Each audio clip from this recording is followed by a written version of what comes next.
বিশেষ অনুরোধ, আমাদের চ্যানেল সন্দীপ স্ক্যারি স্টোরিকে সাবস্ক্রাইব করুন। আপনাদের সহযোগিতা ও ভালোবাসা আমাদের ভিডিও বানাতে সাহায্য করে। ধন্যবাদ। আজকের গল্প পোড়োবাড়ির দক্ষিণ দিকের ঘর। গল্পটি রহস্য ও রোমাঞ্চে ভরপুর হতে চলেছে, তাই শুনতে থাকুন পোড়োবাড়ির দক্ষিণ দিকের ঘর। কাজের সূত্রে আমাকে একবার যেতে হয়েছিল ঝাড়খণ্ড। তো আমি খুব এক্সাইটেড ছিলাম, কারণ শুনেছি ওখানে বেশ বড় বড় জঙ্গল আছে, আর জঙ্গলের ভেতর ঘুরে বেড়ানো একটা শখ বলা চলে। তো আমি বিকাল নাগাদ ওখানে পৌঁছে প্রাথমিকভাবে একটা হোটেলে এক রাত কাটাই। পরের দিন হোটেল থেকে ওখানে যে অফিস, সেখানে যাবার সময় একটা বাড়ি আমার নজরে আসে। দোতলা পাকা বাড়ি, আর বোর্ডটাতে লেখা আছে যে বাড়ি ভাড়া দেওয়া হবে। তো আমার কৌতূহল কাজ করছিল যে এইরকম একটা জায়গায় এই একটাই বাড়ি কেন, আশেপাশের জঙ্গল ছাড়া কিছুই দেখা যাচ্ছিল না। কিন্তু যেহেতু বাড়ি ভাড়া দিচ্ছে, তো নিশ্চয়ই এখানে মানুষজন আসে। তো ফেরার সময় বিকালে এসে যোগাযোগ করলে যদি এক সপ্তাহের জন্য বাড়িটা ভাড়া পাওয়া যায়। এমনিতেও বেশি লোকজন আমার পছন্দ নয়, শান্ত জায়গা আর জঙ্গল আছে। তো বিকালে আসার সময় ড্রাইভারকে জিজ্ঞাসা করলাম, আচ্ছা ড্রাইভার দা, রাস্তায় আসার সময় ওখানে একটা বাড়ি দেখলাম, ভাড়াও পাওয়া যায়। ওই পোড়ো বাড়িটা? পোড়ো বাড়ি কেন? না, শুনেছি একসাথে ওদের বাড়ির সবাই মারা গিয়েছিল বহু বছর আগে। এখন অবশ্য বাড়িটা কিনে নতুন মালিক দারোয়ান রেখেছে, কিন্তু ওই বাড়ির অনেক রহস্য রয়েছে বাবু। আমি ঠিক জানি না, তবে আগে অনেক ঘটনাই শুনেছি, কিন্তু আমি তেমন কিছু দেখিনি। তার মানে তুমি বলতে চাইছো এখন আর সেই রকম কিছুই নেই? না। কিছুই শোনোনি, তাই তো? না। আচ্ছা বেশ, হতে পারে আগে কিছু ঘটনা ঘটেছে, কিন্তু বাড়ি ভাড়া যখন দিচ্ছে তার মানে ভয়ের কিছু নেই। তার উপর দারোয়ান তো থাকছেই, ভয় কি? একবার ওখানে দাঁড়াবে তো, আমি একটু কথা বলে নেব। এই যে দারোয়ান দা, শোনো, তোমার বাবু কোথায়? হ্যাঁ বলুন, ওই তো বাবু। না আসলে এই পথ দিয়েই যাচ্ছিলাম, লেখাটা দেখলাম যে এই বাড়িটা ভাড়া দেওয়া হবে। তো এখানে আমি 7 দিন আসি, যদি বাড়িটা ভাড়া পাওয়া যেত সেই বিষয়ে কথা বলতে এলাম। তা আপনি ভালোই করেছেন, বাড়িটা ভাড়া দেব, কোনো অসুবিধা নেই। নিচে 3 কামরা আর উপরে 2 কামরা রুম আছে, বাথরুম রান্নাঘর আলাদা। আসলে আমি চাইছি এটাকে মটেল বানাবো। কথা বলে নিয়ে আমি সেদিনই চলে এলাম সেই বাড়িতে। যেহেতু রান্না সেদিন কিছু করা যাবে না, তাই কিছু খাবার সঙ্গে নিয়ে এলাম। কিন্তু বাড়িতে ঢোকার পর থেকেই কেন জানি না আমার একটু গা ছমছম করতে লাগলো। কিন্তু বরাবরই আমি ভূতের গল্প শুনতাম, কিন্তু বাস্তব জীবনে সেই রকমের কোনোদিন কোনো অভিজ্ঞতা হয়নি।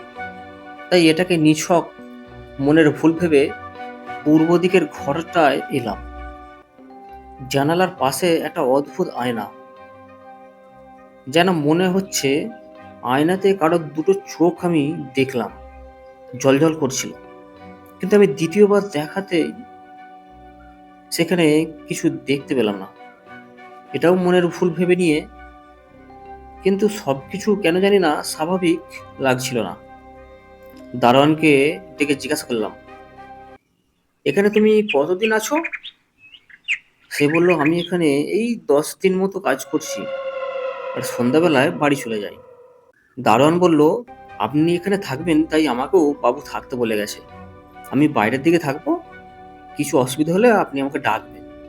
ওর কথা শুনে কিছুটা স্বস্তি পেলাম যে ও তো 10 দিন ধরে কাজ করছে। ভূত তারে কিছু নয়, ওসব আমার মনের ভুল। হঠাৎ একটা শব্দ, পূর্ব দিকের জানালাটা খুলে দেখলাম একটা বিড়াল, আর কি দুর্গন্ধ আসছিল।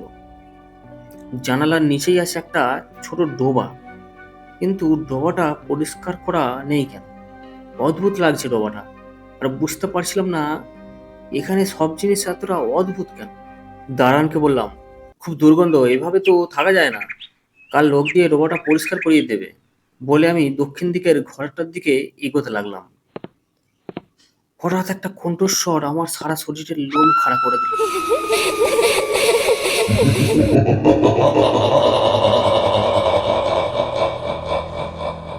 আমি রীতিমতো ভয় পেয়ে গেছি।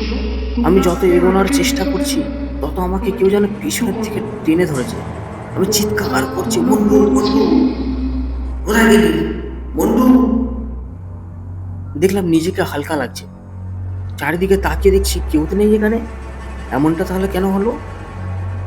মন্টু এসে বলছিস কি হয়েছে বাবু? মন্টু তুমি এখানে অস্বাভাবিক কিছু দেখতে পাচ্ছ কি? না তো বাবু, আমি শুধু একটা জিনিস জানি জিনিসে হাত দেবো না, কেউ আমায় কিছু করবে না। এটা আবার তোমার কেমন কথা?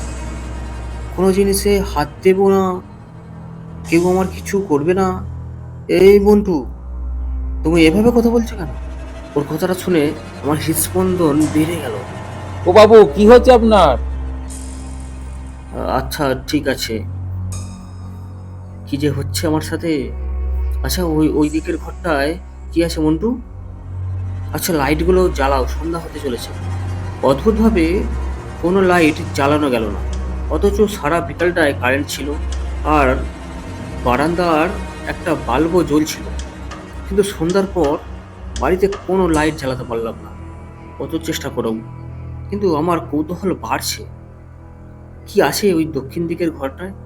আচ্ছা তুমি একটা লাইট সাথে রাখো। হঠাৎ একটা কণ্ঠস্বর, যাও মন্টু একটা লাইট নিয়ে আসো। দুজনে লাইট নিয়ে এগিয়ে যেতে লাগলাম। এখানে তো কোনো কিছুই নেই, চোখে পড়ছে না। তাহলে কোনো মহিলা কণ্ঠস্বর আসছে কোথা থেকে? কথাটাই বা কে বললো? হঠাৎ করে আরো কিছু কথা ভেসে আসতে লাগলো। এই যে শোনো, তোমরা আমাকে আটকে রেখেছ কেন? আমাকে মুক্ত করো, দরজা খোলো বলছি। কথাটা শুনতে শুনতে দুজনে তোমরা আমাকে দাঁড়িয়ে আটকে গেলাম। রেখেছ কেন? আমাকে কে বন্দি আছে মুক্ত ওই করো। ঘরে? হঠাৎ লাইটগুলো জ্বলে উঠল, খোলো বলছি। দরজাগুলো আপনা আপনি খুলে গেল। দুজনে এতটাই ভয় পেয়েছি যে একে অপরের হাত দুটো শক্ত করে ধরছি। ঘর থেকে একজন মহিলা মুখ বার করে দেখছে। লাইটটা হাত থেকে পড়ে গেল।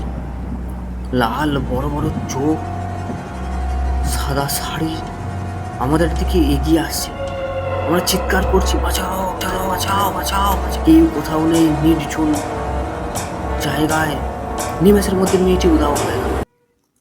জঙ্গলের দিক থেকে কুয়াশা ঢুকতে লাগলো ঘরে। ঘুরে পেছন দিকে তাকাতে দেখলাম দুটো হাত আমাদের দিকে এগিয়ে আসছে। আমরা ছুটছি, এক ঝটকা হাওয়ায় বাড়ির সমস্ত বাসনপত্র ফেলে দিচ্ছে। লাইটগুলো কখনো জ্বলছে কখনো নিভছে। দুটো হাত আমাদের দিকে ধেয়ে আসছে। আমরা ছুটে দক্ষিণ দিকের ঘরটায় ঢুকে গেলাম। ঢুকে চোখে বিশ্বাস করতে পারছি না, একটা লোক নিচে মাথা করে সিলিং দিয়ে হাঁটছে, আর একটা আয়নাতে দুটো মহিলা হাত বাড়িয়ে ডাকছে। সেই অদ্ভুত দৃশ্য সারা শরীরের লোম খাড়া করে দেয়। হঠাৎ করে সবকিছু শান্ত হয়ে গেল। চোখের পলকে কেউ কোথাও নেই। আয়নাতে লেখা আছে আমাদের মুক্ত করো।